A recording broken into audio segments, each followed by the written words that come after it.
Welcome back, everybody, to the Open Coin Door podcast. I'm Tim Owens, Collins Wetzel. Hey, guys. We're back. It's the holidays. Yeah, it's been a minute. Yeah, I think last time we did it, it was Thanksgiving, and now it's Christmas. Literally like 2 days to Christmas. Yeah. We're recording this on Christmas Adam, as my wife likes to call it. Cool.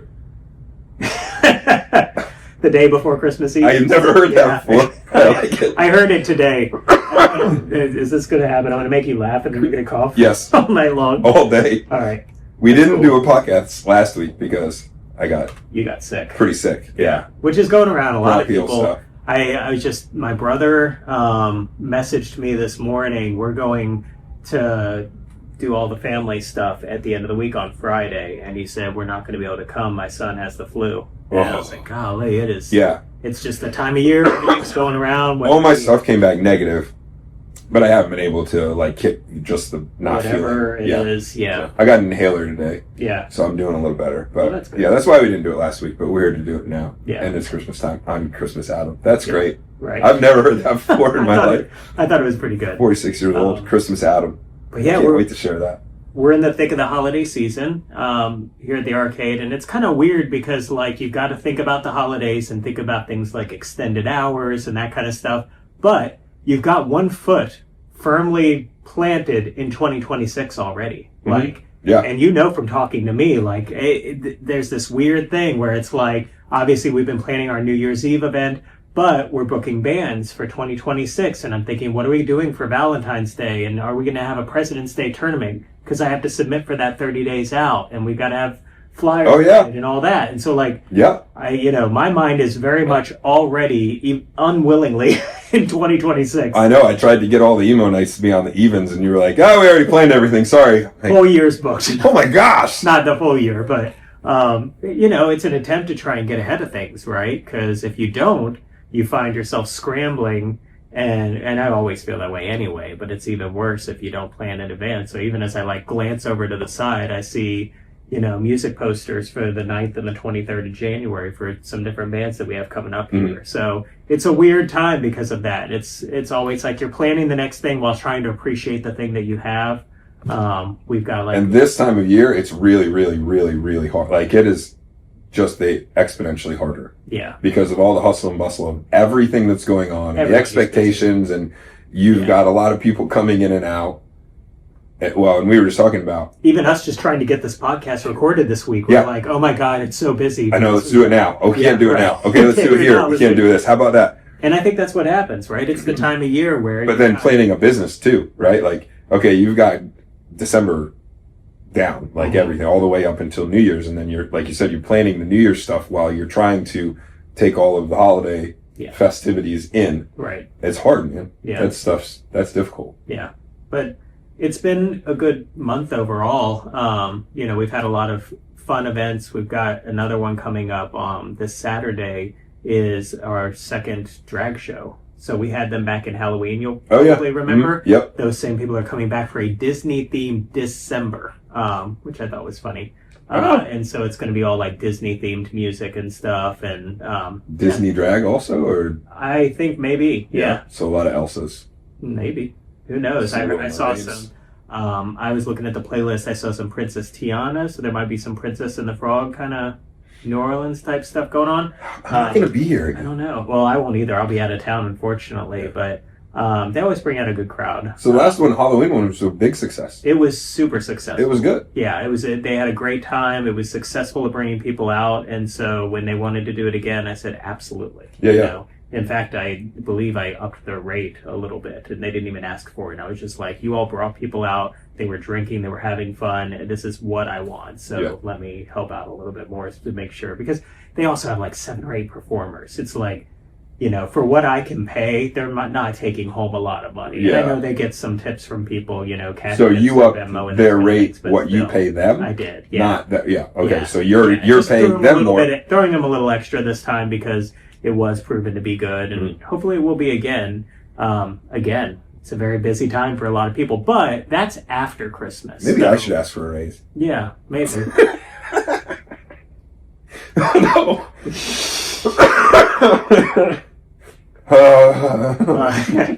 But that is after Christmas, so like maybe the hustle and bustle will kind of be like on the downward swing, and people will be ready to go out. Traditionally, we had on our calendar, and we've tried to like remind ourselves of busy times, and we had on our calendar the Saturday after Christmas. We had on there, this will be a busy shift. So I think we knew last year. Holy cow! Well, it's that week that nobody knows what day it is. Nobody's going to work. It is a weekend. You got family in town, right? You're the family that is in town. It's in town. And what are we going to go do? Where are we going? What are we doing? Yeah. And this place is ripe for that kind of stuff. Obviously, it's let me take you to this cool spot in town, and you're like, my family still does that. Yeah, if their friends are coming over, like the kids' friends, somebody that doesn't know about it, and I'm talking to somebody, and I'm like, oh yeah, you've never been there? Just let me know. Come on, you got to come over and check this out. That's the perfect thing. And then somebody will, but it is a very mood swing month though, because it's like leading up to Christmas, particularly like this last weekend, it was kind of dead here. Not dead. Dead isn't the right word. There were some busy moments mixed in with some just kind of like not so busy. It was the ice machine. He's thinking there's ghosts in the building. I'm just used to the sounds of the building. Yeah, and the ice machine like, drops somebody ice. Here. Nope. There might be. Yeah, and so it's just like, it's a busy time of year, and right as you're leading up to Christmas, there are less people in there, although even in that, it depends on the day, it depends on the time. We had a great group, a group of Cadillac drivers, like a Cadillac owners group. You were telling me about this group, They came on Saturday, they went to Dominion Raceway they got to ride They drove around it? They drove on there, and then they met up here for the whole afternoon to have drinks and hang out as a group. That's crazy. They were great. You've been having There was a group that had a DJ on Saturday night. Oh yeah, how did that go? It went great. How did the DJ go? Because they weren't. Who was it? No, here's what it is. It's the DJ for Fascination Street. Was friends with them. Yeah. So that was why we agreed to it. I'd forgotten about that. Did he hook up, or did he just have? He did. EK threw him a bone, and because he already does it. Yeah. Okay. EK was like, I've known Hodge forever. I'll come over and help you out, because they were like, was EK supposed to be here? And I'm like, we didn't hire any of this. Just to be clear, right. Y'all can have a DJ, but this is during business hours. It wasn't something like, not unsanctioned necessarily, but it's a rare occasion that somebody's like, hey, we want to pay for our own entertainment and we're just booking the party room. But I've only done a couple of them. Yeah. In 2 or 3 years, I've only done maybe 3. But yeah, I think they had fun. So I think overall it was generally, there were people in the building for sure. Well, you started your barrel club, your bourbon club. What do you call it? We had our first one in November. We've had our second one here in December. Yeah, so I showed up the second. Yeah. Well, I accidentally showed up for both of them, but the December one, it was a Wednesday night, and the place was slammed. Yeah. Like, Tucker and I walked in, and we were like... Not even just, to be clear, not from the bourbon tasting. No, I mean, that... In general. Yeah, that added to it. It added to it, but there were a lot of people in there regardless. Yeah, it was just a random Wednesday night, and there were a ton of people, and I just think it's... And most of our Wednesdays are not like that. Like, our past one was not. Not at all. Past week, so... Which is something, I don't know if we talked about this, but I asked if I could get a pizza because I didn't know if it was going to be backed up. Oh, yeah. And I was like, can I get a pizza? And they looked at me funny. I'm like, I don't know how backed up it is, man. There's a lot of people here tonight, which isn't normally the case on a Wednesday. Yeah. So I wasn't trying to... we had our Sunday night. And see, this is already making it sound like, God, we're super successful. There's always busy moments. I'm just picking out the busy moments. There are lots of not, and we'll get into some of that because it's easy to talk about the busy moments. It is, yeah. When you remember those, you don't talk about the not busy moments. There's nothing to talk about. But like Sunday nights are usually not busy here, right? It's usually pretty dead. It's they're winding things down. Maybe a couple people through the door, that kind of thing. Well, there was a party booked from 6 to 8. But you never know. It could be just somebody's got brought in some pizzas and they're hanging out in the party room, or someone's birthday or something like that. Well, Sergio, one of our cooks, was working until 6. He was the backup cook, and then it's Carlos for the rest of the evening. Sergio clocks out and leaves at 6 o'clock, and that party all proceeds to start ordering food, and 23 tickets later, full of food, in addition to drinks and all that. They got their butts handed to them. Kept up with it, as best as they could. Though. Yeah. But it was just sort of one of those unpredictable moments where it's just like you don't think it's going to be busy, and so you try to schedule people appropriately and all that, and then it's just like, well, here we go. This is about to be what it is. Well, that's funny because that Wednesday night, Tucker said something, and I think he's been around the block enough and heard conversation enough. He said, "Why is there only one person back there?"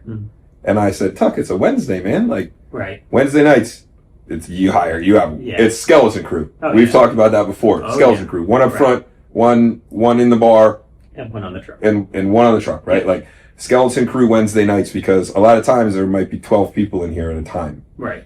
And there were easily 50 that night. Yeah, I mean there were a ton. And I mean, Brian was known a lot of places, particularly our kind, like arcades like ours, that don't open on Wednesdays because it's a tough time. Yeah. The entertainment business is really kind of a weekend thing. And Yep. Wednesdays and Thursdays, we've done a decent job of, I think, finding things to build up our Thursdays, like the pinball tournaments, and that kind of stuff. Yeah. But and Wednesdays, I think the Bourbon Club, you keep doing that.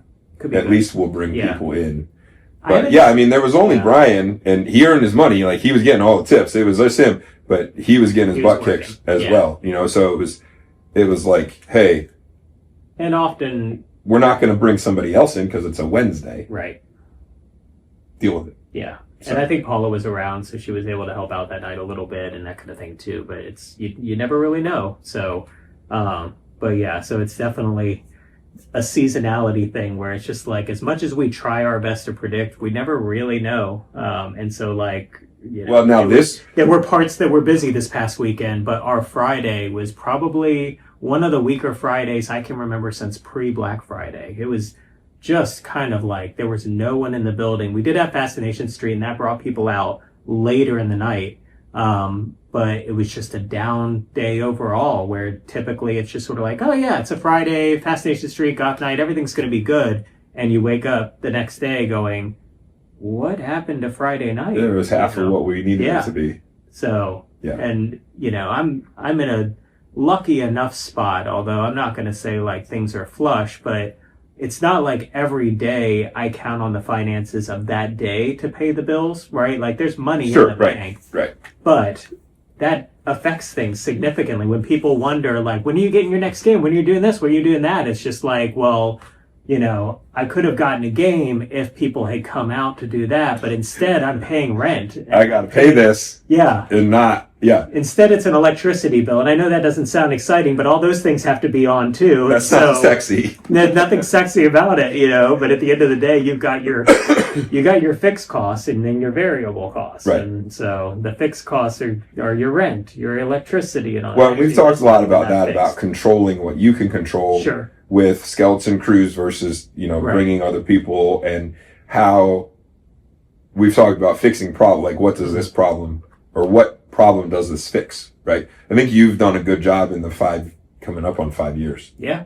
Of saying, okay, how do we fix Wednesday nights? Right. How do we fix Saturday nights? And we've come up with a few things on Saturdays that have been really good. Yeah. They'll catch on, or they're bangers right off the get. We've come up with things that are like, well, we're not doing that again. Right. You know, so and the holiday season is weird because you might get a bunch of people back to back to back to back. And then one day, like, nobody's here. Yeah. And then you're like, well, what happened? And what kind of stinks, I learned this from you maybe 2 or 3 years ago, was this year, Christmas is on Thursday and the day after is are you open on the 26th? We are open on the 26th. So you're going to miss Wednesday and Thursday. Yeah, you're going to miss two open days. Yeah. It's not as bad as being like a Friday, Saturday. Yeah, they're not busy open days, so it's not that big of a hurt knowing that after Christmas, people are going to be ready to go out. And so I think that will probably offset the loss those 2 days, because it is a loss, right? Yep. Like when days you normally make money, you're making nothing. And, you know. And Wednesday's kind of a wash. Wednesday's a wash. Wednesday's a wash most of the time. Yeah. I think with the things, especially when you think of labor, right? Like for example, like when we're not having to pay labor for folks, but you know, ideally in the best of all worlds, we're open a lot and you know, people are coming through the doors, but you got to balance that. So yeah, it's on a Wednesday and Thursday, and then it sucks when they're on the weekends. It's much better when it's like Monday, Tuesday. Yeah. Tuesday, Wednesday. Wednesday, Thursday is getting there. Thursday, like next year, it's going to be Thursday, Friday. And right. We're going to lose a Friday to Christmas, and we'll be like, oh no, like that's rough. Yeah. But the year after that, it'll be Friday, Saturday. I think they move like that, right? They move over a day. Unless it's, I don't know. I saw, this is really interesting. I just thought of this. I saw a post and it blew my mind. Have you ever heard of the Electric Bat Arcade? Yeah. Are they in Arizona? I was going to say Nevada. I think they're in Tempe, Arizona. I was going to say Reno, but okay. I think it's a general area. Over there, right? yeah. Over there. In the West. They posted today. It's today or yesterday, I don't know. Facebook showed it to me today when they posted very recently. And they said since they've been open, they are open 365 days a year till 2 a.m. How nuts is that? What? They said, we don't know how to do it any other way. So we'll see you on Christmas Day. We'll see you Christmas Eve. In fact, they said they've got a league night tonight. 365 days, like they take no days off. And it blew my mind. What?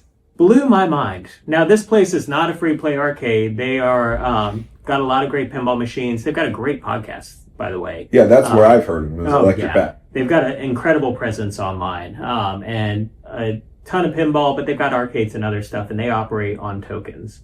And so you don't pay to come in, you just pay tokens to play all the games. And they do a really good job, like I said. They've got a big online presence, and so they're doing league nights, and they're doing other kinds of pinball events and that kind of stuff. And obviously, yes, it is a bar, and so they're selling alcohol. I don't know what the kitchen situation is there, if they're selling food, but when they posted that, I thought... Every day until 2 a.m.? I can't fathom. I mean, we did the 2 a.m. thing for a short period of time. Very short.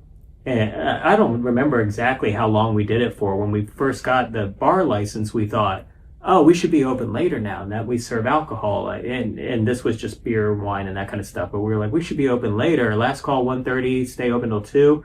And this place would turn into a ghost town after midnight. Yeah, like 12:45. There wasn't. Yeah, you'd have like 2 people in the building, right. And you'd be like, "Why are we staying open for 2 people?" So we rolled it back to midnight on Fridays and Saturdays, every single day. Can you imagine on a Tuesday and staying up until 2 a.m.? I can't even imagine being open on a Tuesday.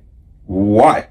Which I guess just means they can. Speaking of that skeleton crew, they've clearly got it figured out. I mean, obviously there's electricity costs and stuff, but however they've got their staffing figured out. It has to work for them, or they would have changed it. But that blew my mind. Yeah, every single day. And there were people in the comments going, I'm so excited. I'll be there on Christmas Day. I love that you all do this. And I was just like, golly. I can't even imagine. I mean, obviously, not everybody celebrates Christmas, so you can balance that. But if you have a small staff, there's a pretty decent chance it's going to be hard to staff holidays like that. So yeah, it becomes a challenge for us, like when we do like the Memorial Day pinball tournament. Oh yeah, I know. It's like, how do we who's going to be here? Who's going to be here and is going to be willing to work? You want to give people time off too. I value the days we have off each week to fix the pinball machines. Can you imagine if we were like, hey honey, we got a pinball tournament on Christmas night? Can you imagine? No. I can't. But there's also plenty of single people that are looking for things to do. I guess so, yeah. Plenty of people who don't celebrate Christmas. All that, there's definitely crowds out there looking for those things. I mean, you see when people are posting, like, you said what, restaurants going to be open. Tempe, Arizona, I think, is the... Tempe's a little bigger than Fredericksburg. Yeah. So that's another thing, too, right? Like, if we were... D.C. is pretty large. I don't know how it compares to Tempe, but it would be the same type of thing, right? Mm-hmm. Like you would get a different geographic. You would just it would be completely different. And that's interesting that you bring that up, because I do think when you think of what you're able to do with a location, I do think your location matters, right? Just like a real estate location, like, it matters. It's not that you can't run a business in a small town. It's that you can't run it the same way that you would in a big city. Correct. Right? 1,000,000%. Yeah. That's I'm from a very small town. Like, one red light. Yeah. Like we got a second red light when I was in high school. Yeah. No Walmart. We got a McDonald's. Sheets. That was it. Yeah. Like that was, and this place wouldn't. It would go one of 2 ways. This would be the hottest place in town, mm-hmm. or it wouldn't survive a month. Yeah. You know what I mean? Right. Because it's the only thing to do, so everybody would be there. But even if even everybody even is if it's the there, hottest place in town and everyone's there, it's not enough people. it's not enough people. Yeah. So, but then you look at like the real estate, like you said, like the rent isn't going to be nearly as high. The operating costs aren't going to be nearly as high. Okay, one hopes, but that's a little bit of a problem in this economy because the rent's high everywhere. Everywhere, You right? know, even So in like the small places, they're like getting jacked up. well, we talked about that when we talked about the other place, right. Well, and how much that rent was going to be versus, sure. you know, and Yeah, like moving downtown, like Yeah. what those costs would be. So and that's we did just really well here in our terms of that locale, balance. right? Yeah. Like that's just in Fredericksburg. Just in Moving from here Mhm. to downtown Fredericksburg, especially even in downtown Fredericksburg, that was in Restaurant Row. Which Right. so William Street, downtown Fredericksburg. If you guys don't know Fredericksburg, it's historical and all the things. And now there's a row of restaurants, and this place was right smack in the middle of it. Mhm. So even that spot was more than 2 streets down Sure. in downtown. Yeah. So location. Right. This being a good location. And what you typically find then is who can front those costs? Franchises. And that's what Correct. gets moved in. That's Yeah. what is moving in there is a franchise. It is, So, but we should talk about that because it's the owner's local. oh, really? Yeah, they're from King George. Well, that's cool. Yeah. I mean, a franchise is a franchise, but at least I'd never heard of the franchise before, but I hadn't either. It's a stockyards, it's exactly what I wanted to do. I know. It's the same thing. a honky tonk bar. There aren't any Not- honky tonks here. Not my And jam, but you know, now that Cowboy Jack's moved, that was the closest thing to. if you could even call the Cowboy Jacks that, I wouldn't. That was a biker bar. I think that the challenge with that will be again location. That's like trying to bring Nashville to Fredericksburg. Will it work? I don't know.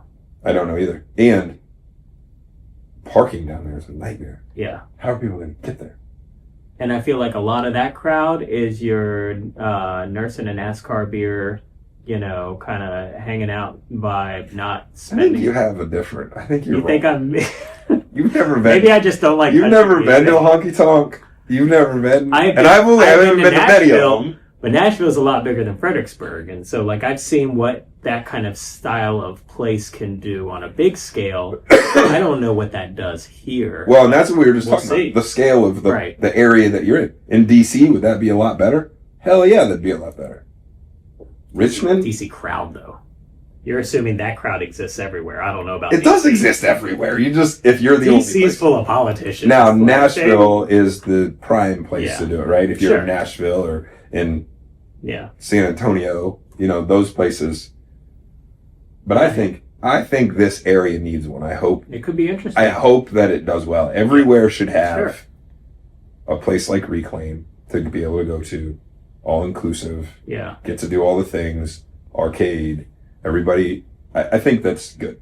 Well, and I was bummed out. You know, what kind of brought up this conversation for me was I just got sent a link this morning from somebody for an arcade in Orange, Virginia, which I guess is kind of close to Culpeper. And I know I've been to the one in It is. Culpeper, Throwbacks, but I'd never been to this one. I'd vaguely heard of it. There's an arcade out there called 6R's Yard Entertainment, or Entertainment Yard. Apologies. 6R's 6R's, kind of an odd name for it.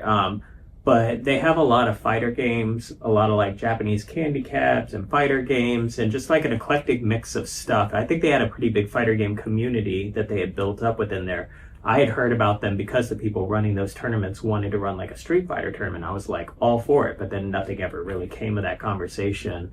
But I never heard of that place before, and they just posted, I think it was yesterday or today on their Facebook saying that they're closing up. February 1st is their last day. So, Yikes. yeah, it sucks, you know. But I And think they've been around? 3 years.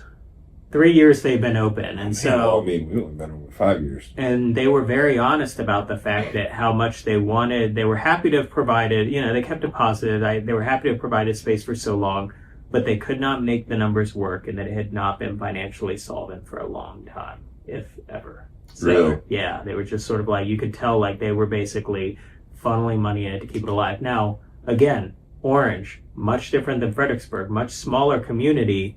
Yeah, oh yeah, very. I mean, you think of a lot of Fredericksburg as being rural.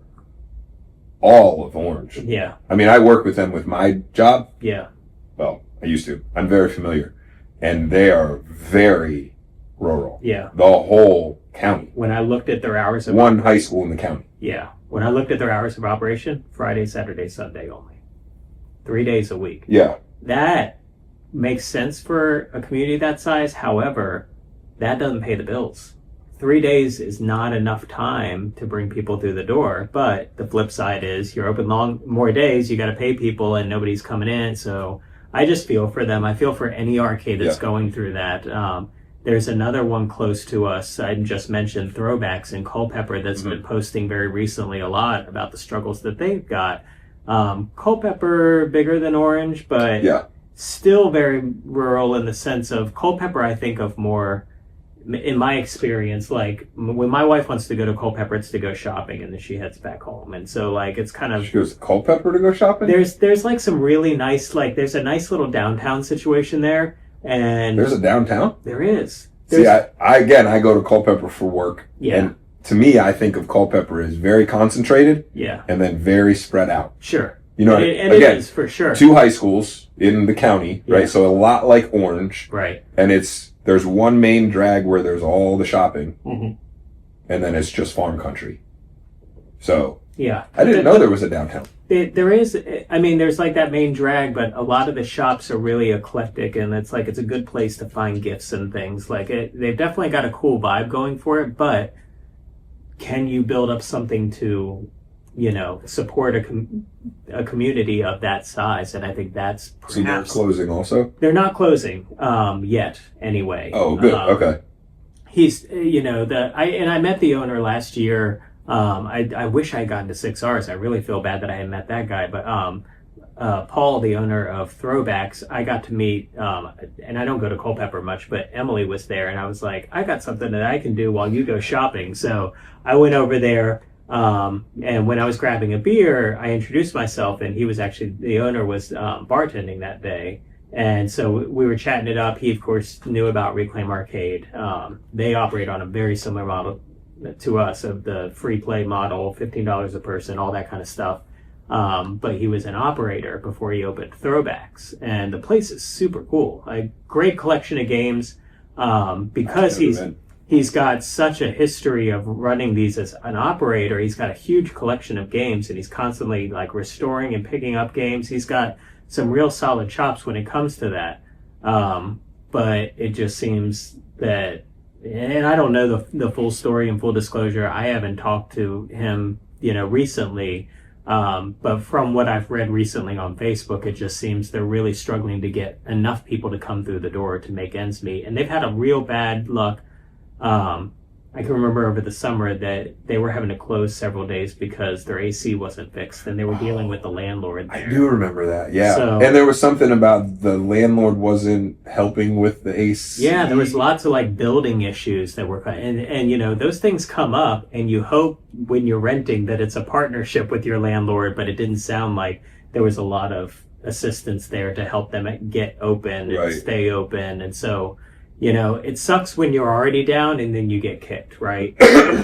And if you don't own it, like, hey, I would love to own this space, but you want way too much money, so I'm going to rent. But then when you rent, when real estate is measured in the millions, it's kind of hard to rent own anything. That's what they did at Jay's. Sure.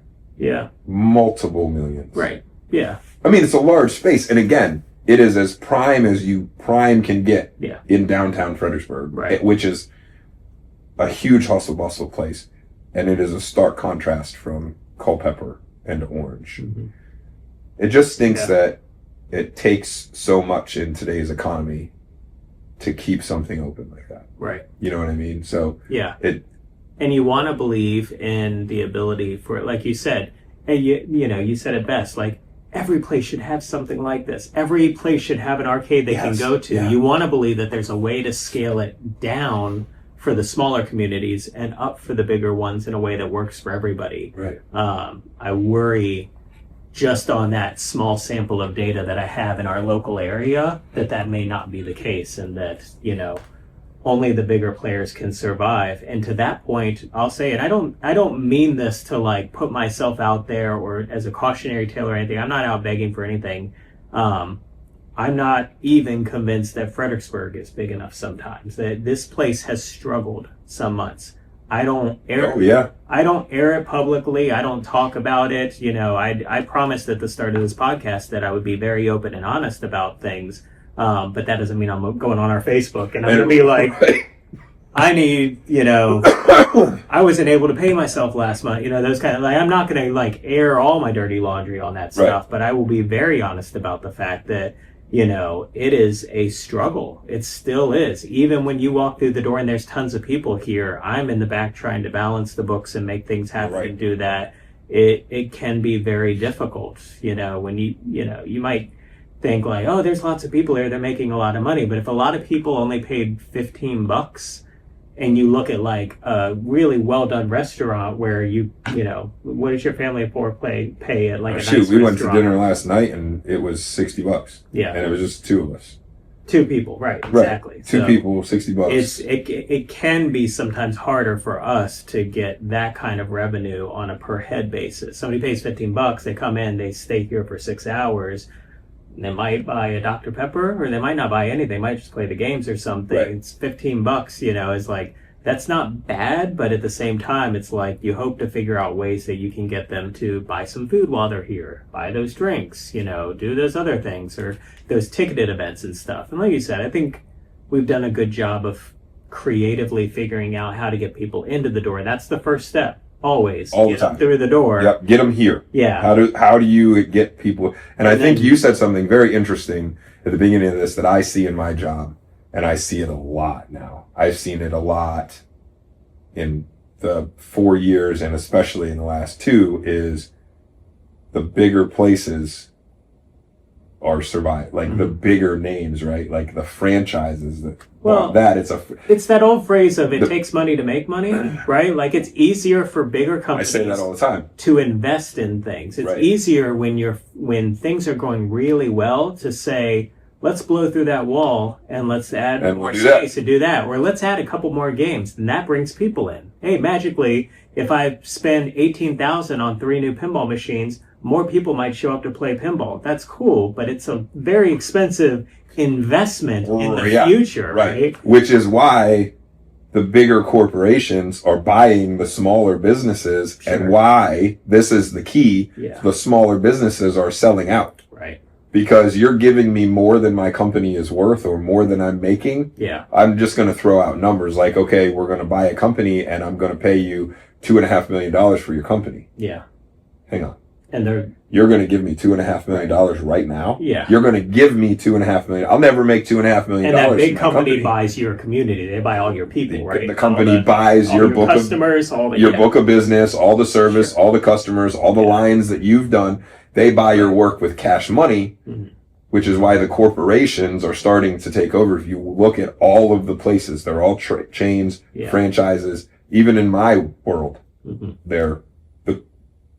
that money makes money. Money. Got to spend money to make money. Which is luckily or unlucky, maybe. I don't think like Dave and Buster's is interested in the retro arcade model, nor any other like large companies. Well, I think that speaks to what you've done. There's something unique because you're surviving. Yeah. I want to say thriving because I'm here and I see it. Yeah. Like I've been here since before day 1, all the way to year 5, and you can see the growth. There's no doubt. Going on 5-year anniversary, like that is a success story. Like we can. Yeah. We can talk about what we're doing for our 5th year anniversary. But yeah, no, there's no doubt in my mind that like to me, that is success of some measure. Like that we made it this long. We made it through COVID, damn it. Like we opened while we still had mask requirements and occupancy restrictions. I remember. That, like our challenges today pale in comparison to what they were back then. But to your point, too, like we didn't have as many staff and we didn't have to have food and beverage and all the other stuff. So I think with more overhead comes more revenue, and there's this constant juggling of all of these things to make it work. The balancing act, like you said, spend money to make money, right? You upgraded the food truck so that you could have a food trailer that you could do more things with. Yeah. Eventually, now we've gotten to the point where you're like, you know what, we're going to do pizzas now. I bought a pizza oven, so then we can sell pizzas. Yeah, and the pizzas are amazing. Yeah. FYI, come and get one. But that's another thing where, okay, I'm going to spend a little bit of this money, but now I'm going to offer something that people love. Right. Right? It's not going to cost me much in the long run, but I had to spend this money up front so that I could make money on something that people want. That right? You hope you can make money. Right. That's the You're game. going to make money on pizza. You just had to figure out the logistics. You had Yeah. to figure out how the technology had to come up. You And didn't want to get an outside one, so you had to get an electric And one. we're still learning it too, right? Like you buy a whole bunch of ingredients and then you go, oh man, these aren't going to work. We need to get this instead. Right. So you kind of eat some costs as part of that research and development cycle. Yeah, the R&D is going to cost you money. The R&D costs money Right. in addition to the equipment and all that other stuff. And then you start. But once getting it's it out perfected, there. right? Yeah. I think maybe there wasn't that much R&D with the bar. I mean, vodka's vodka, right? Like, This is true. you know, now it was just getting the drinks. It's the cocktails. It's definitely coming up with the recipes and the standardization and. But I think it's those helped. kind of things. I think so for sure. I know Yeah. it has actually. Like Yeah. that's definitely one area that I was on the fence about before we started it, and at the end of the year, I'm like, thank God I did that. Like that was just the move to adding liquor and the abilities it gives us. You know. And you got really cool shelving for the... Just all the Yeah. things. It's really elevated our bar in a Well, way. and you had to get a lot of things for the bar when you did that. A lot. You had to get the ice maker. You had to get the sinks. You had to get all the equipment. You had to get the... Underbar, we had a bar gun installed. Yeah, the bar gun Coke, and installed, then yeah. required plumbing and stuff that your brother did. Yeah, we had to move the fridge. You had to move one of the fridges to the back so that you had Yeah. enough room in the front. The dishwasher. I mean, It there were a lot of things to do that. It was probably all in about... I'm having to do some very quick math in my head, so it might be low. About $14,000. I thought you told me 17. 17 I thought you might said be right. 17.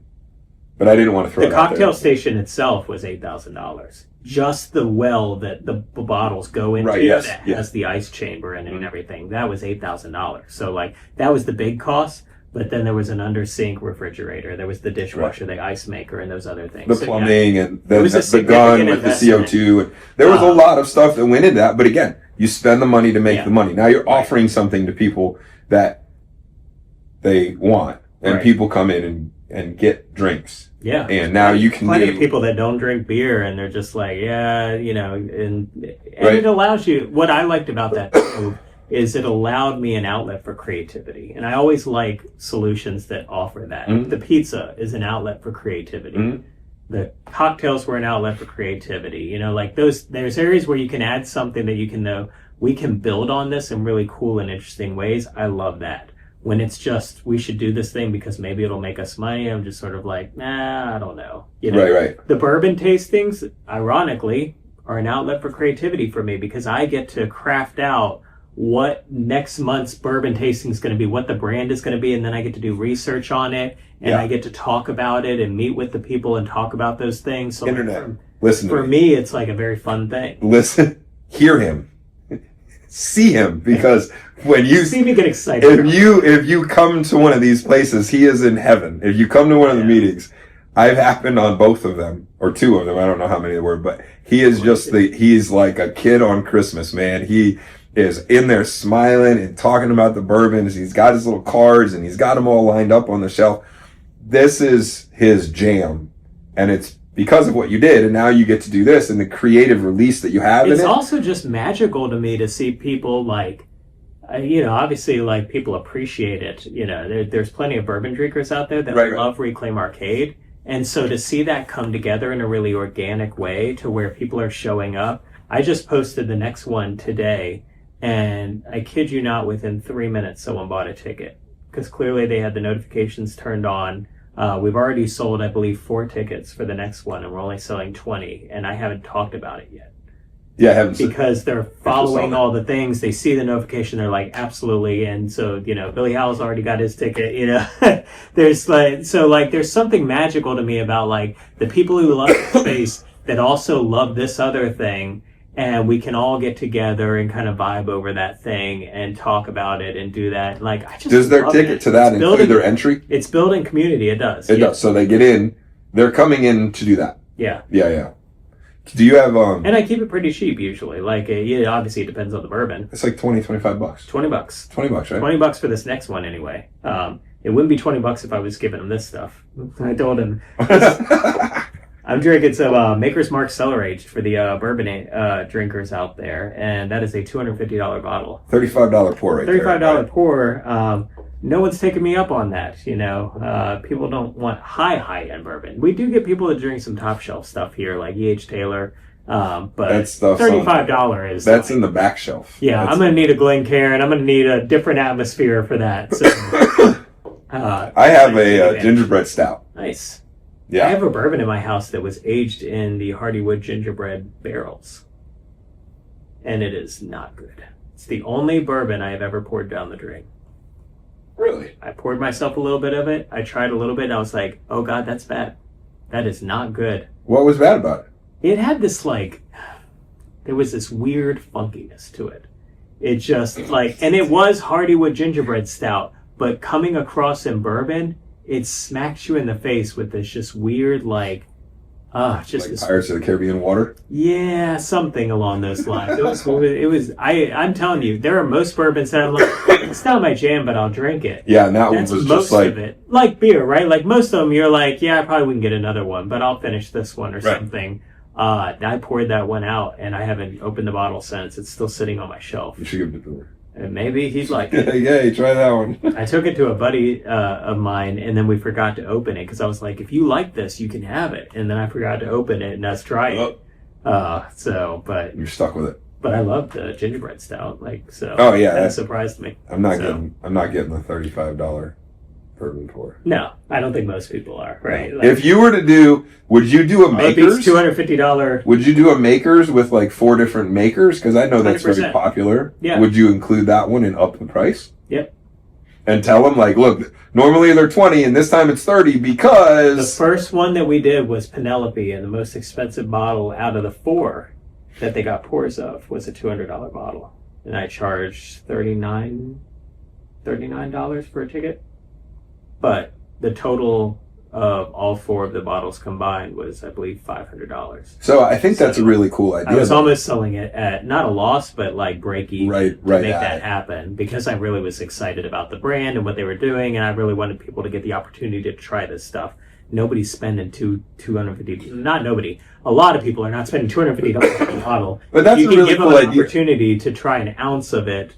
Along with maybe some other stuff that's not as expensive, and you charge $25. Well, all right, now we're in, or something. Give them an opportunity and say, okay, this month it's $20 because it's these 4. Yeah. But next month it's going to be $50 and it's these 4. Totally. Bourbon people are going to be like, whoa, wait a minute. Right. I can taste all those, and it's only going to be this much money? There's also an exclusivity to it. All 4 bottles don't have to be oh man, those are all high-end things. Sure. Only one of them has to. Right. But that one is one that I will never see on a shelf. I'll never walk into an ABC store and see. I might never get the chance to try it.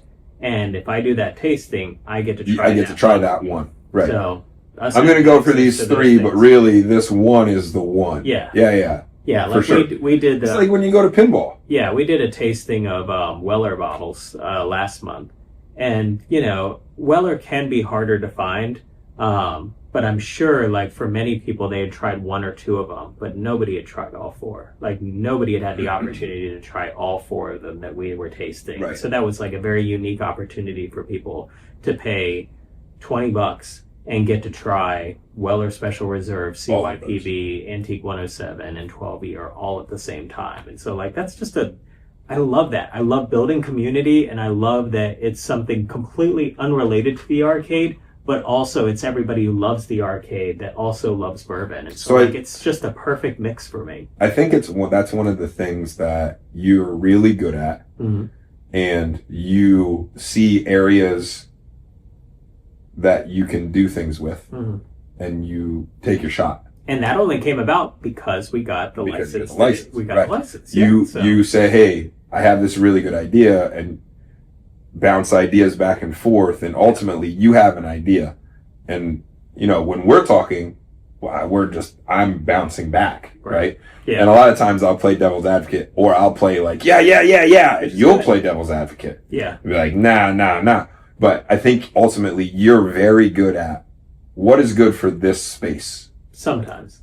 Well, I think ultimately you realize, obviously you're going to lose some. I mean. Yeah, sure. But you have to take the chances. You have to take some shots. You have to take the. We've you know what talked I mean? about that particularly like with bands, right? Like we've got bands coming up here that have never played in the space before, and you're like, I am literally rolling the dice. Now I rely a lot on Seth, who does our band bookings, to know backstories of people and things to try and help guide that and go, you know. But even with that, like there was one particular band that I just had to put my foot down and go, we're not booking them anymore because people don't come up for them. Yeah, it's And been they were two or three times. Yeah, and they it was haven't just brought sort of anybody. like, well, it was time of year and all that. I was like, no, we gave them 2 times and neither have worked. Now I can't put out all this money because it is an expense. It's an investment. And once I'm willing to say, hey, maybe it was just an off night. Twice, it's like, all right, well, All right, come on, guys. there are plenty of other bands that can do good. So, but there's that constant gamble. Well, speaking of Seth and bands that can do good, his night, the night that they were here, was off the charts. And that was bonkers. Yeah. So the guy who does our band bookings runs LB Brass. It's like a I don't know what you would call it, like a big brass band, right? But they do a lot of fun, like modern hits. You know, Seth plays the sousaphone, and they've got a whole brass band. They've got singers, and they have a blast. Now, you might be thinking, what does that look like in an arcade? And you would be correct. It's a little odd. It's a little weird. Yeah, and I wasn't sure the first time. This is the second time that they've been here. And the first time I was like, God, I don't know. And we had a decent enough turnout. Yeah, the first time was all right. It was all right. It wasn't like, oh man, this was amazing. Something magical hit this time. They had a ugly sweater contest. They did that. And a lot of people had gifts to exchange also. I'm telling you, everybody in the arcade had an ugly sweater, and everybody had gifts. Yeah. And it was the talk. Like, people were talking about each other's sweater. Standing room only. All the tables were like in rows. All taken. You couldn't sit anywhere. I had to stand up in the DJ booth. Yeah. Because I couldn't get anywhere. See? I couldn't even go talk to Emily because I couldn't get up there to go talk to her. My wife came here. I was out of town. My wife came to the arcade, and she never comes here. I know. You said that, and I was like, yeah, she's here, but you're not here. And why is this? This is backwards. Totally backwards. It was a great evening. Fantastic. And it was one of those things where like, yeah, well, it doesn't really fit, but Seth is cool, and I mean, his band and it worked. I was fully prepared to find out that it was a bit of a bust, and I would have to say, hey, Seth, big fan, but we really just, as much as I like your band, we can't afford to bring y'all out here. And I would have stayed and listened to the band. They sound amazing. Yeah, they're so good. Yeah, I would stay and do it. They're fun and they sound great. My worry with it always was the audio, because it is a big brass band inside of an arcade. Yeah. You know, and no, it sounded good. It sounded better than the majority of the bands. Well, that's good. I promise you. That's fantastic then, because you look at the picture and you're like, that's a lot of big brass instruments. Like, what is that going to sound like? So, no, that was amazing that we had a great night. Yeah, that was really good. It was very good. So you never really know, and these, like you said, they are investments. Well, and it stinks that the other places, 6Rs and throwbacks, like they just didn't get something to catch like that, you know. And I mean, they don't have you. I mean, let's be clear. The visions and the things that you have. We've talked about this for years. In some critical points of the arcade, we had talked about, look, this is your vision. This is the things that you want. Go with what you see. You're the biggest catalyst to it. Yeah. I mean, you have all the helpers and you build the tools and you have people to come do things, but really it's and a lot of people don't have that. There's something to be said about like the entrepreneurship of it and the business ownership of it. Well, and sticking to your guns. You could have put sports things in here and TVs in here and turned it into a sports. And there have been lots of how many people have said that? There have been lots of suggestions. In fact, I was almost laughing, but not. You know, it's very unfortunate, and I do hope that Throwback survives. I hope that he does well. I've been meaning to reach out to him and talk to him, because I want them to I want all of these arcades to survive. Absolutely. Right. But, you know, he's out there posting, you know, hey, we're struggling. We could really use some people coming out and those kind of things. If business doesn't pick up, we may not be able to renew our lease. And of course, the comments are chock full of ideas and opinions and things, you know, and I couldn't help but just shake my head. And they, you know, like, I understand people come at it from like a good place, but I've always said opinions are like assholes. Everybody has them. Everybody has them, and they all stink. It comes from a good place, and they're like, have you tried X, Y, and Z? Maybe you should do X, maybe you should do Y. And none of it is grounded in the experience of running the business. And so while it's well-meaning, you know, he's just back there in the comments saying like, I've tried that. Or like somebody was like, have you thought about memberships? He was like, literally, we sell them. Yeah, we have them. We have them. Have you thought about buying one? Like, you know, it's just kind of that thing where it's just sort of like, everybody's got ideas. And so like, to me, it's just kind of, it's a breakdown on multiple levels. Obviously, you know, you can question whether or not Culpepper's big enough for it. Maybe there's a marketing breakdown. He said that he's doing... That's what I was just going to bring up. And, you know, like his counterpoint is like he's spending on ads, and that's where it's a struggle because it is hard to market in 2025 going into 2026. Well, that's what I was just going to ask the you. Social media and how things show up or not. From his standpoint, he is spending money on ads and he is spending money to try and get their name out there, and he doesn't see it's working. There's no ROI on it. Because it's such a black box, the internet and particularly social media. Have you seen, do you think, how do you feel? We've talked multiple times on here about you getting out on the social medias and posting and advertising, spending money on ads, putting things out there like that. Do you think... I've gotten many comments while I'm here about the social good and bad. Right. Do you think this year has been better bringing people in, now that the year's over, year in review, because of the things that you've done, because of the changes, or you've made a big effort to put events out there? You've made a big effort to be more on the socials. Do you think, looking back, that it's made an effect? I think I'll answer this in a different way. Okay. I think it's worse, but it's not my fault.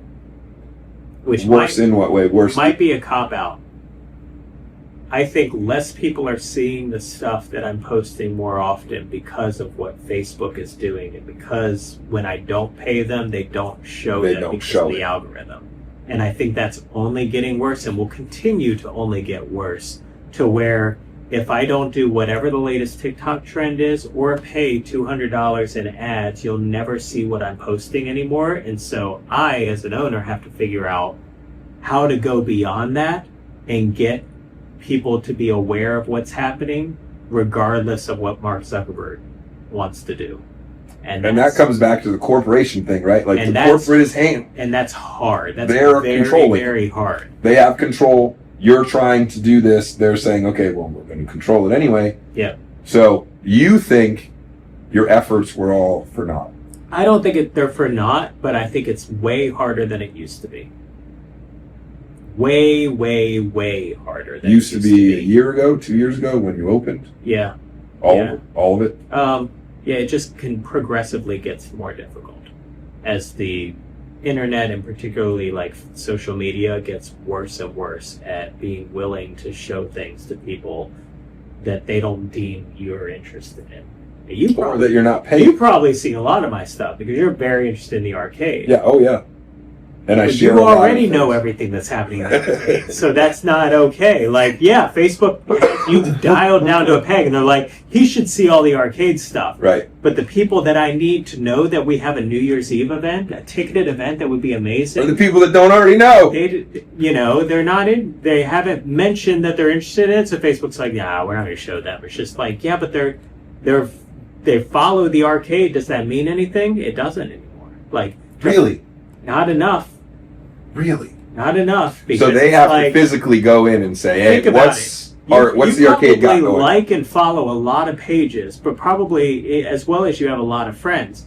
But you still see stuff that you don't follow. All the time. Oh, I hate that stuff. How weird is that when there's probably hundreds of things they could show you, and instead they show you something from some random influencer that you don't follow, and you're like, okay.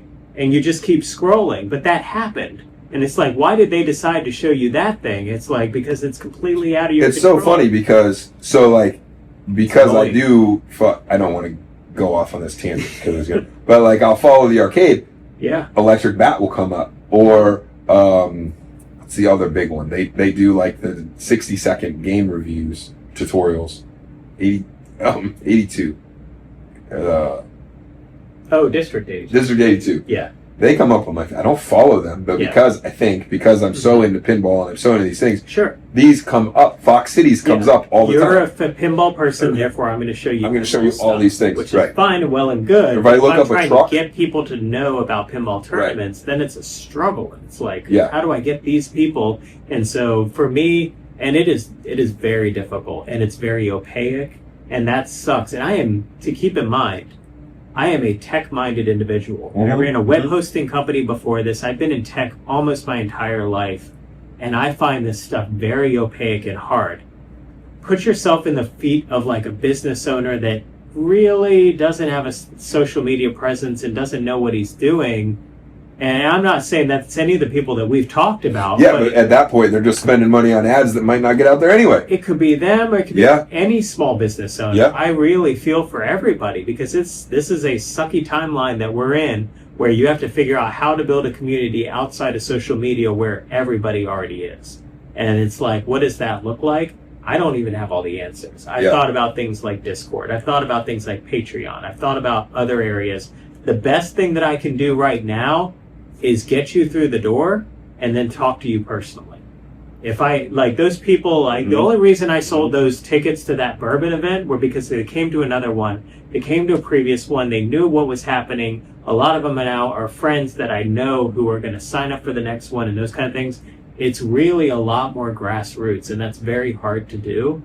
But I think it's way more, it's funny. It's way more solid. It's way less fluid. The grassroots thing sounds so archaic. It is. You know what I mean? However, I bring more people here. Right.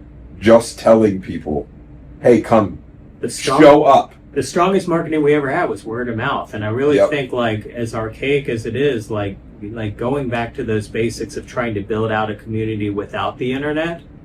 You have to be on social media. You have to have the internet. You have to have a website. All those things.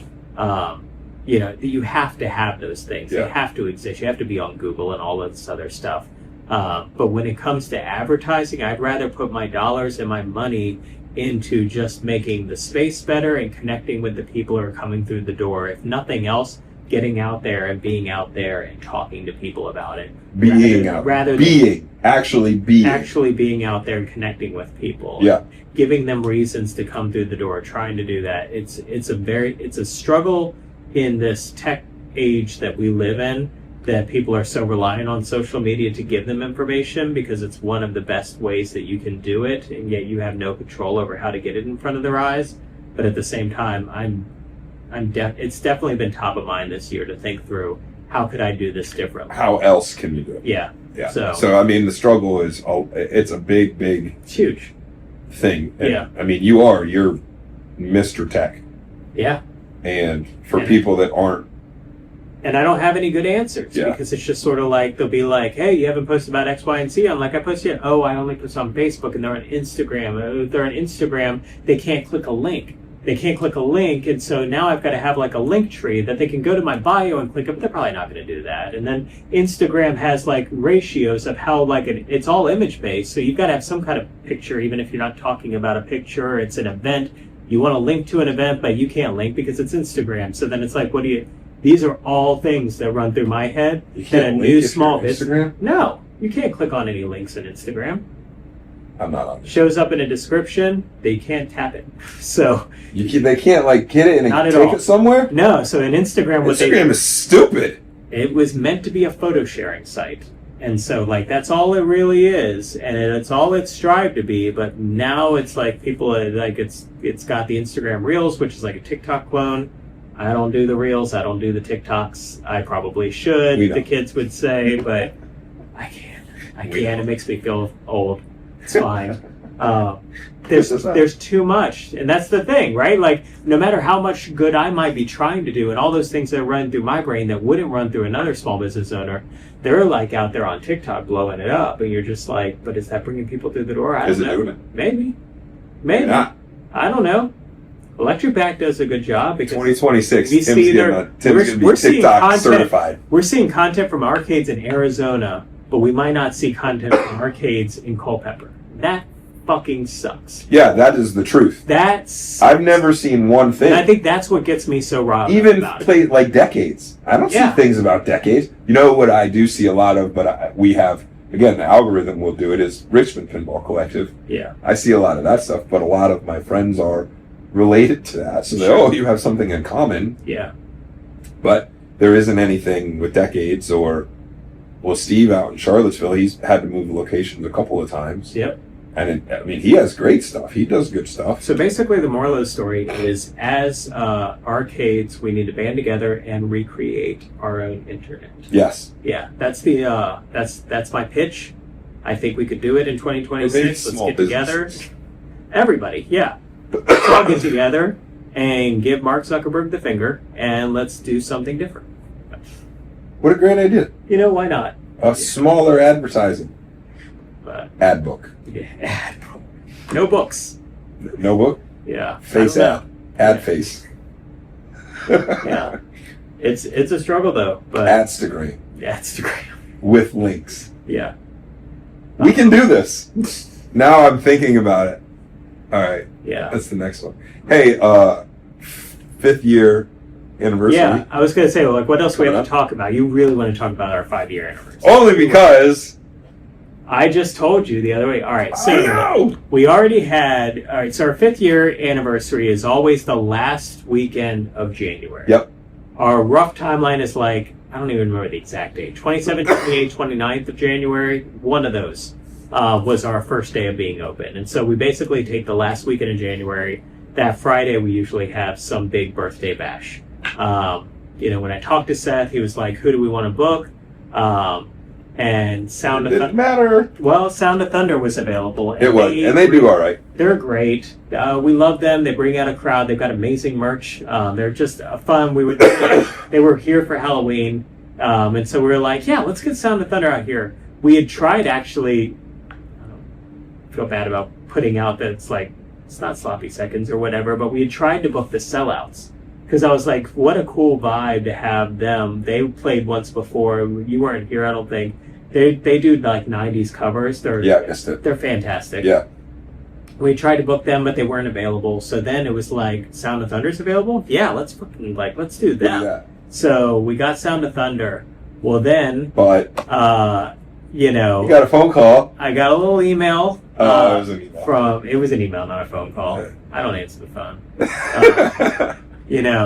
Last year, who did we have for our 5th year anniversary? Was it them? It was them. Was it? Yeah. That was the last time? That was the last time. Oh, I thought it was just a rando. So last year for our 5th anniversary, 2025 in January, I got a similar email from the lead guitarist of Retroactive, and he said they broke up because he had to move down to North Carolina, I believe. Yeah, he got stationed. He got stationed down in North Carolina, and so did one of the others. They were like, we can't do it. Well, he emailed me and he said, "Hey, they're sending me back up north to do some stuff. Want to try and get the band back together?" And I was like, he said, "I'm going to be there that weekend." And I was like, "That is our birthday weekend. Please, please, please." And so we did. Yeah. It was amazing. It was a fun time. Well, I got another email. Same email. Hey, they're sending me back again. Do you have any availability on Saturday, whatever, January 30th? 31st. 30th or 31st. I think. 31st. And I was like, in fact, we do. We have something on Friday, but we have nothing on Saturday. So we are just making a full-on birthday weekend. 5-year anniversary weekend. We're going to have Sound of Thunder on Friday. We're going to have Retroactive on Saturday. It's just going to be a celebration of what this is. Retroactive is the okayest cover of others. For all the naysaying, and I feel like this has been a lot of negativity in this podcast, so this really is a good way, I think, of ending this podcast on a very positive note. We were very high on the holiday season when we started. And then we got into the closers, and now we're right back up here again. It's like how the business goes, right? Yeah, it's a lot of ebbs and flows. But yeah, I really want to end on a positive note, and I really think 5 years means something. It is a milestone moment. You ain't kidding. It is for me anyway. Like, it is definitely, we have seen the place grow and change for the better. And so I really, like, that weekend, I want to celebrate in the best possible way. And so I will be here that entire weekend. Sound of Thunder, I love them. Retroactive, dear to our hearts, like, just such an amazing band. It's going to be... Oh, they're so great. So, Dave, right? Dave, Dave. yeah. Oh, man. And he can shred on that thing, and he loves it, too. Put the spotlight on him and let him shred. They loves it. They bring the energy. It's always a fun time. Yeah, and the singers are great. The drums are... everything about the band is... Their set's always amazing. I mean, they have such good energy and interactivity with the crowd. I mean, it's everything that they do. Yeah. They're by far my favorite. Yeah, I've already started thinking of specialty cocktails for the entire weekend. Jello shots might make a reappearance. Oh, might get some Jello shots again. Oh, there's so much, but it's just, yeah. I'm very excited about it. I'm glad you are too. And it's hard, as I said, it's hard to get like plan that while still being like New Year's is next week. Literally, the Huevos are going to be here. We, like, you and Aaron, I assume, are coming. Oh, yeah, we'll be here. Yeah. Oh, yeah. So, like, we've got a whole night. I don't know how long Aaron's going to be here, but I'm going to be here. Emily will be here. That means Aaron's going to be here. I might have to Uber. It'll be fun. Or this couch. Yeah, all right. I'm obviously being living. But this is not that. New Year's is going to be a blast. The birthday blast is going to be a blast. I'm curious, as I'm sure we've been talking long enough. I'll cut this off, but I am curious in terms of feedback and things. What do you all think? And hit us up. If you want to send us an email, it's opencoindoor@gmail.com. I would love to hear from people on what they think. How do you go beyond social media? Because honestly, maybe that's just a little bit of me like on a diatribe here, but I really do believe that the hardest part of running these things is people not knowing what you have going on. People not knowing you exist, people not knowing what events are happening, people not thinking about you. And all that comes back to building community. But even beyond just building community, I mean, we have a great pinball community in Fredericksburg, and you still might not know every pinball tournament that's happening in the next couple weeks. Yeah, right. So it's hard. And so, like, I want to know from other people, like, what do you think? Like, what is... Yeah, a lot of the newer models are things like having Discord channels or Patreon. This Patreon thing I've heard a lot about. Yeah, maybe it's I don't know what it is. Email newsletters. We talk about email or text messaging or whatever the case may be. Like, what does it look like for the communities that you're involved in, how you stay in touch? And maybe that's different for you than it is for you than it is for me. And I think that's part of, not the problem, but the realization is that you have to be a little bit of everywhere, and that's hard. But I would love to hear and maybe find out about some new ideas and ways that you can get in touch with lots of people, how you can build a community that doesn't rely on big corporations that want you to have to pay to play, that want to use algorithms to show you what they think you're interested in. And so you used to do radio ads. We did used to do radio. We could always go back to that. It's a very expensive medium. And so there was a Is it a cost value kind of like the juice worth the squeeze? Yeah, a little analysis there with that because it was an expensive medium, and it's all about audiences too, right? The younger audiences are not on Facebook at all. Those are all older audiences. Sad to say, it's you and I. Mm-hmm. We are the older audience. If the 20-somethings aren't on Facebook, they might be on Instagram. They might not. They might only be on TikTok. Or they might be in their own Discord channels for their private servers and not be on any of it. And so it's like, yeah, right. Tucker does. I'm old. Yeah. Tucker knows what I just said. Tucker hates that we don't let him on Discord. And I don't know enough about it. Yeah. That's the hard part, is the not knowing. As a small business owner, that's a struggle, and the struggle is real, of not knowing what's out there that you should maybe be involved in. Where's the next investment? Yeah. And beyond just in your own space, what's the next investment in how to get the people to come to your space? Oh, that's what I was just going to say. Well, your next investment is New Year's Eve. Sure. And the birthday party and a couple pinball machines. Which means nothing if I can't get people through the door. But that's what I was just getting ready to say. Yeah. All of those investments aren't really doing anything if they're not coming into them. Right. So, I think it's hard. I can understand why places aren't sustainable. Sure. You know. Yeah. I'm glad for now it is, and I would encourage you all to go out and support your local business. If you're anywhere near the places. If you're anywhere near Culpeper, go to Throwbacks. And anybody that's watching this that's in Fredericksburg because you love Reclaim Arcade, you should definitely go to Culpeper and check them out. Yeah. Take a group. You could definitely use it. Go before the new year. 6 hours. Maybe Are they still? They'll be open until February. February, right? Yeah, they've definitely made the announcement. They've made the decision, and but they will be open until then. But yeah, if you're watching this and you're in another state entirely or something, look up your local arcades and find out who's doing what, and go out and see them. Or your music venues too. I mean, places that are local, that are small businesses. To your point, all the small businesses could use a lot of help in this economy in this time of year. So. Because what's going to happen is corporates are going to, I don't want to get it out. Yeah. All the corporates are going to gobble up all the smalls. Yeah. That's how it's going to work. We are best when we're all working together. And I think that to me is the epitome of my vision of what this place can be. Your vision's pretty good. So I love it. I love you all. Send us your ideas on ways that I can get things in front of your eyeballs if you're interested in it. And things that maybe I haven't thought about, beyond the Facebooks and the Instagrams or the X's and Threads and all the various social medias. Like, how do we go beyond that? How do we make those connections with each other? Maybe it's beer. Maybe it's just ugly sweaters and beer and bourbon. Maybe that's ugly sweaters. I think that'd be okay. Yeah, I think we'd be all right if that was the thing. Thank you all so much for watching. We appreciate it.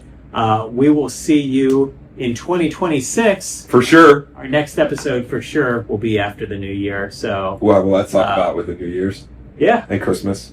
Yeah. As always, thank you all for watching. Happy holidays. Happy holidays. We'll see you in the next one. Later.